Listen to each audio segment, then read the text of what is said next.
Welcome to the Lowenstein-Sandler podcast series, the Women's Initiative Network, Real Talk. I'm Rachel Dikovics, Counsel in Lowenstein's White Collar Defense Practice Group and a member of the Women's Initiative Network at Lowenstein-Sandler. Before we begin, please take a moment to subscribe to our podcast series at lowenstein.com/podcast or find us on iTunes, Spotify, Pandora, or SoundCloud. Now let's take a listen. Welcome to Coffee Chats with Win, a Women's Initiative Network series where we sit down with inspiring women to talk candidly about the choices, challenges, and moments that have shaped their careers. We're your hosts. I'm Jessica Stewart, and that's Lauren Russell. We're associates here at Lowenstein-Sandler. In each episode, we'll share practical insights on risk-taking, building strong teams, and navigating the early years of practice, along with a few personal stories that remind us we're all human. Pour yourself a cup and settle in as we learn how today's guest got here, what she's learned along the way, and most importantly, how she takes her coffee. Hi, Rachel. Thank you for joining us today. I'll turn it over to you to introduce yourself. Hi, thank you for having me. I'm Rachel Dikovics. I'm counsel in the White Collar Defense Group here at Lowenstein, and I'm also one of the executive board members of WIN. So, how'd you end up here today? Can you please provide us a brief career overview? I can. So the day after I graduated college, I went to work for the late Senator Frank Lautenberg. I had been interning in his New Jersey office during my senior year of college, and the timing worked out for me to step into a full-time role literally the day after I graduated.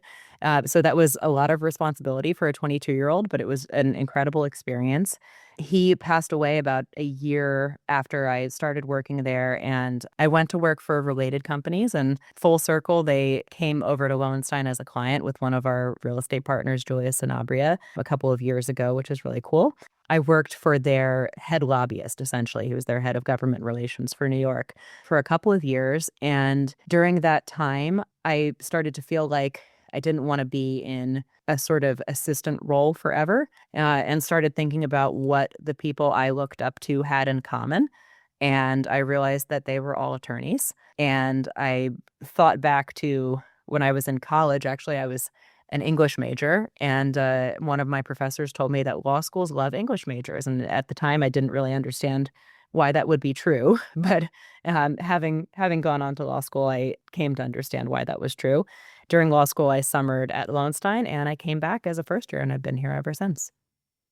What do you think is the biggest risk that you've taken in your career?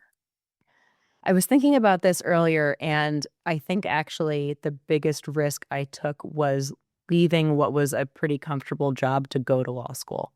There were a lot of unknowns for me going into that. No one else in my family was an attorney. It was a big financial risk, but I felt like it would be worth it ultimately to get the kind of credential that could hopefully, keep me employed for the rest of my life as long as I'm working, and would allow me to really qualify myself for roles that I otherwise couldn't have achieved just by sort of working my way up in a company. And I think it was the right decision. Yeah, now you're in a much more senior role. So what is something you look for when building your team? So when I'm building a team that includes people more junior than me, one of the things that I think is the most important is people who are proactive, who look for ways to be helpful, potentially before they're asked to do anything, who are trying to take things off the plate of the people who are senior to them on a case. One of the things I always tell junior people if I'm asked for advice is that when you're pretty junior and there's multiple people on the case, you should look at the more senior attorneys as though they're your clients. Whereas, when you're the more senior attorney on the case, you're probably reporting directly to the client. But for the junior folks, I think that's a really helpful perspective to have. And then the other thing I'd look for is people who are nice and have a sense of humor. I like to try to have fun at work. I think if everybody is extremely serious all the time, it gets boring really quickly. And so I try to find people who have a sense of humor too. Lauren is a third year and I am a fourth year. So as a more senior attorney, what is some advice that you would give attorneys our level?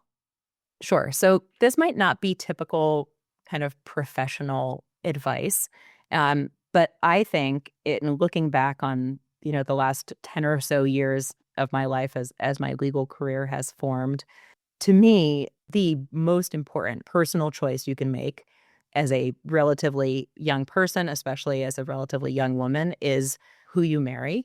I think that is so true in a career that is demanding. Like, if you intend to stay in this career and you intend to build a family, whatever that means for you, you need to give serious thought to who you are spending your life with, because that person has to be able and willing to support you in lots of different ways. It's not always easy to be a woman in the law, especially as you go through things like having kids or dealing with sick parents or anything. This is a really demanding career, and it's different than a lot of other careers.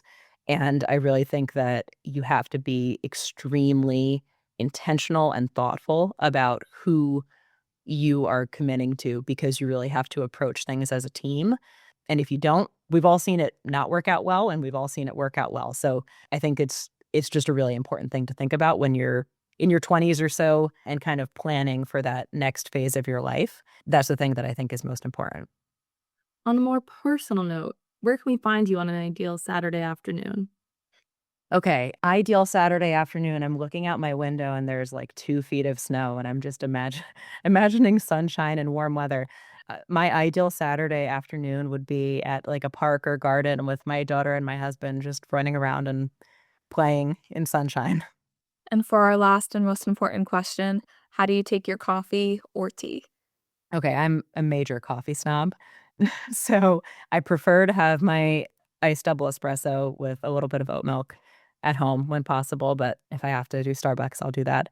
I am thinking about trying to make homemade vanilla syrup next. So It's very adventurous. Thanks so much for joining us, Rachel. thank you.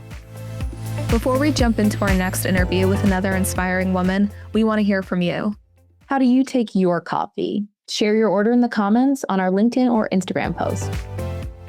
Hi, Mikayla. Thanks for joining us today. I'll turn it over to you if you can introduce yourself. Hi, everyone. Thanks for having me. My name is Mikayla Berliner. I am a fifth-year associate in the White Collar Defense Litigation Group at Lowenstein Sandler. Thanks for joining us today. How'd you end up here? Can you please provide a brief career overview? Yes, so I went to Bucknell University for undergrad, graduated in 2018. I then went straight through to law school at Seton Hall Law in Newark. I graduated there in 2021. I did a judicial clerkship for 1 year with Justice Patterson at the New Jersey Supreme Court. And then I came to the firm following that clerkship. I was here for about a year in our litigation group, and then I left again to do a clerkship with Judge Catherine Hayden at the District of New Jersey. So that was another year. And then I returned back to the firm in the fall of 2024, and I've been back ever since. What's the biggest risk that you've taken in your career? So it's funny because the biggest risk I've probably taken was before I decided to come to law school. I had always set up myself to become a teacher. I went to college as an education major, and that was the path that I had for myself. And then I did a huge pivot in undergrad, and I think that was, in my head, a really big risk, but it's something that taught me that you never know where your career path will take you, and it's made me more open to new opportunities that pop up, and it made me go after my clerkships even though I already had an offer to come to Lowenstein Sandler following my summer associate position. And so I think I'm more open to taking risks because I had such a identity crisis in college over where I thought my career would be going. Well, now that you're getting more senior here at Lowenstein, what is something you look for when you're building your team? I think the most important thing for someone to be on a team is to be dependable, trustworthy, and so this way everyone can rely that you're going to do what you say you're going to do.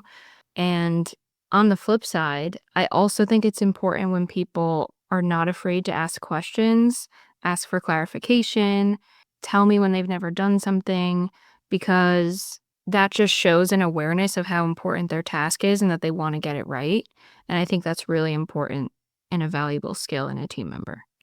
So you're a fifth year now. I think you're solidly in mid-level territory. What is some advice that you would give to more junior attorneys?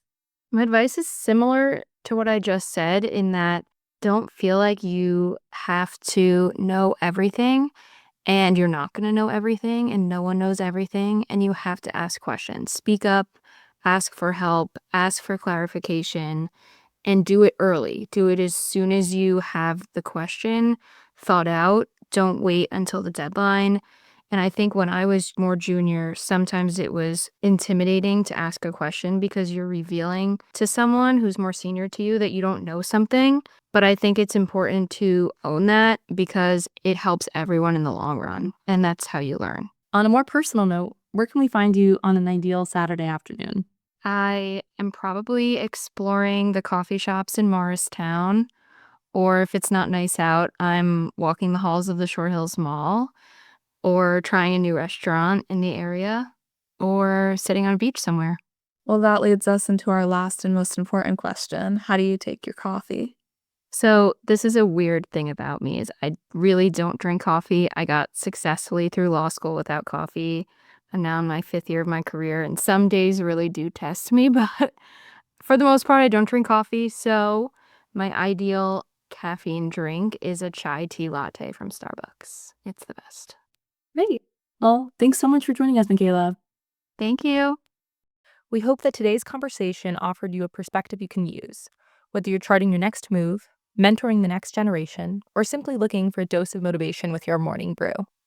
If you enjoyed the episode, please follow the series and share it with a colleague.